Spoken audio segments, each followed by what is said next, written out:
किसी गांव में एक बूढ़ा चोर रहता था। चोर जब ज़्यादा बूढ़ा हो गया तो अपने बेटे को चोरी की विद्या सिखाने लगा।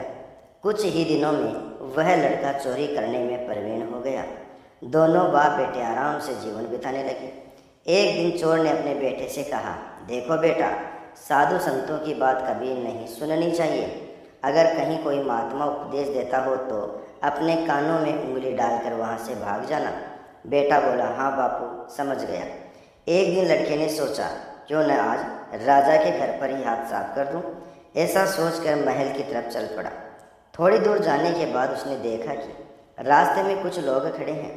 उसने एक व्यक्ति से पूछा, उस स्थान पर इतने लोग क्यों एकत्र हुए हैं? उस आदमी ने जवाब दिया, वहाँ एक महात्मा उपदेश दे रहे हैं। यह सुनकर उसका माथा ठनका। इसका उपदेश नहीं सुनूंगा, ऐसा सोचकर अपने कानों में उंगली डालकर वह वहाँ से भाग निकला। जैसे ही वह भीड़ के निकट पहुँचा, एक पत्थर से ठोकर लगी और वह गिर गया। उस समय महात्मा जी कह रहे थे, कभी झूठ नहीं बोलना चाहिए, जिसका नमक खाए उसका कभी बुरा नहीं सोचना चाहिए। ऐसा करने वाले को भगवान सदा सुखी बनाए रखते हैं। ये दो बातें उसके कानों में पड़ी। वह झटपट उठा और कान बंद कर राजा के महल की तरफ चल दिया।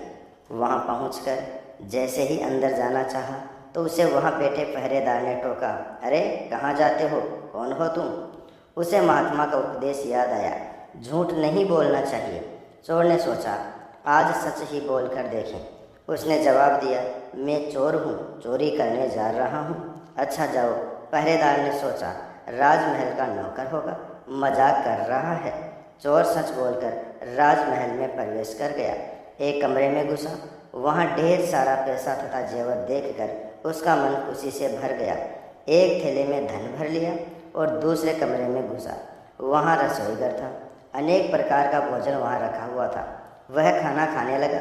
खाना खाने के बाद वह थैला उठाकर चलने लगा कि तभी फिर महात्मा का उपदेश याद आया, जिसका नमक खाओ उसका बुरा मत सोचो।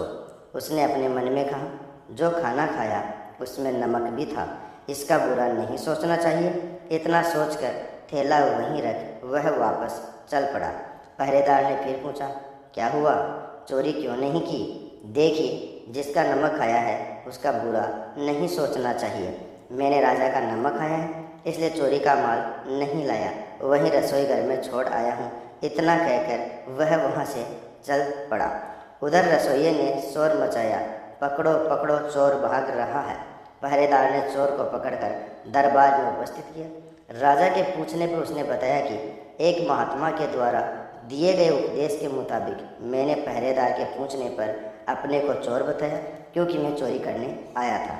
आपका धन चुराया, लेकिन आपका खाना भी खाया जिसमें नमक मिला हुआ था, इसलिए आपका बुरा नहीं किया और धन छोड़कर चला गया।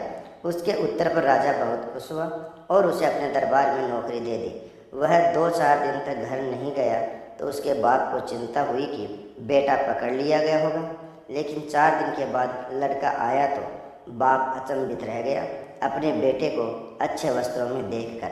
लड़का बोला, बापूजी, आप तो कहते थे कि किसी साधु संत की बात मत सुनो, लेकिन मैंने एक महात्मा की बात सुनी और उसी के मुताबिक काम किया तो देखिए सच्चाई का फल। मुझे राजमहल में अच्छी नौकरी मिल गई। दोस्तों, वीडियो पसंद आया हो तो लाइक और शेयर ज़रूर कर देना।